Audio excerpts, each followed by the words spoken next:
शब्द जो है धर्मार्थ, इसमें औ और औ से जब आपस में ये वर्ण आपस में मिले तो किसका निर्माण हुआ? आ। तो औ और आ मिलकर आ बने, जिससे शब्द बना देवालय। तो जब आप परस्पर जो सटे हुए वर्ण होते हैं, जब ये दोनों वर्ण आपस में मिलते हैं तो उससे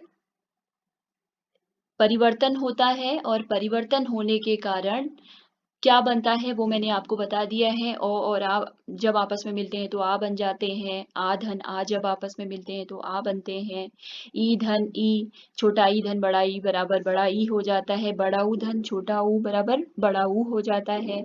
इसी तरीके से देखिए दूसरी पंक्ति में शब्द जो विद्यार्थी है उसमें जो परस्पर पास आने वाले वर्ण कौन से स्वर हैं? आ धन आ बराबर आ होता है। इसी प्रकार दयानंद में आ और आ से आ की मात्रा में बदल जाता है। इसी प्रकार तीसरी पंक्ति में जो शब्द दिया हुआ है नदीश, इसमें नदी धन ईश, नदी धन ईश ये उदाहरण दिया हुआ है। तो बड़ी ई और बड़ी ई दोनों मिलकर क्या होते हैं? बड़ी ई ही होते हैं। और विधुदय में बड़ा ऊ धन छोटा ऊ से क्या बना? बड़ा ऊ। तो ये परिवर्तन हुआ है। ये सभी हैं संधि के उदाहरण।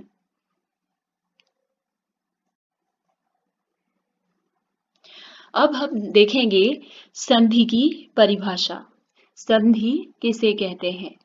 दो समीपवर्ती वर्णों के पारस्परिक मेल से, दो समीपवर्ती वर्णों के पारस्परिक मेल से जो विकार, जिसको हम कहते हैं परिवर्तन, विकार को दूसरे शब्दों में कहा जाता है परिवर्तन होता है, उसे संधि कहते हैं। अब देखिए संधि करते समय दोनों शब्दों का एक दूसरे के पास सटे होना आवश्यक है। दूर दूर स्थित शब्दों में संधि नहीं हो सकती। अभी जैसे मैंने आपको उदाहरण में समझाया था, जो पास पास सटे हुए जो शब्द होते हैं उन्हीं में संधि हो सकती है। संधि करके बोलना वक्ता की इच्छा पर निर्भर है। यदि कोई वक्ता संधि करके बोलना चाहता है तो वो उसकी अपनी इच्छा है, लेकिन यदि कोई व्यक्ति संधि के नियमों का पालन करता है तो उससे भाषा का सौंदर्य जो है वो निखर उठता है, और इससे भाषा जो है वो सशक्त एवं प्रौढ़ लगने लगती है। अब हम देखेंगे संधि के भेद। संधि कितने प्रकार की होती है? देखिए संधियां 3 प्रकार की होती हैं।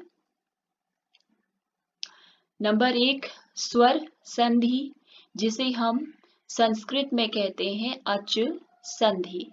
व्यंजन संधि, जिसे हम हल संधि भी कहते हैं।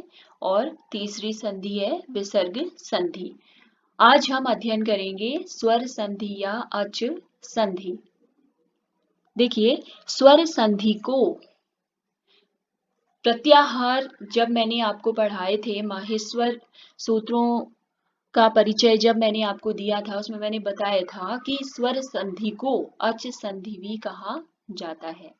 अच संधि इसलिए कहा जाता है क्योंकि अच प्रत्याहार के अंतर्गत समस्त स्वरों का समूह हमें दृष्टिगत होता है।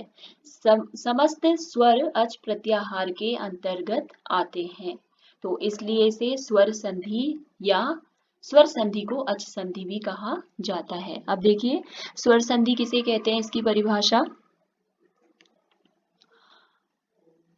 पर तथा पूर्व स्वरों के मिलने से जो विकार होता है। पर तथा पूर्व स्वरों के मिलने से जो विकार होता है, विकार का अर्थ मैंने आपको बताया था परिवर्तन, उसे स्वर संधि कहते हैं। जैसे द्रवि धन इंद्र।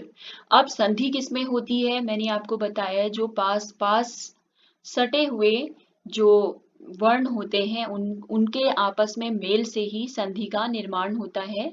जैसे यहाँ पर रवि लिखा हुआ है, रवि शब्द में व में छोटी ई की मात्रा लगी हुई है, तो इसका छोटा ई और धन के बाद का जो पूर्व में ई है, ये दोनों मिलकर यहाँ पर बड़ी ई बनता है। इससे बड़ी ई का निर्माण होता है।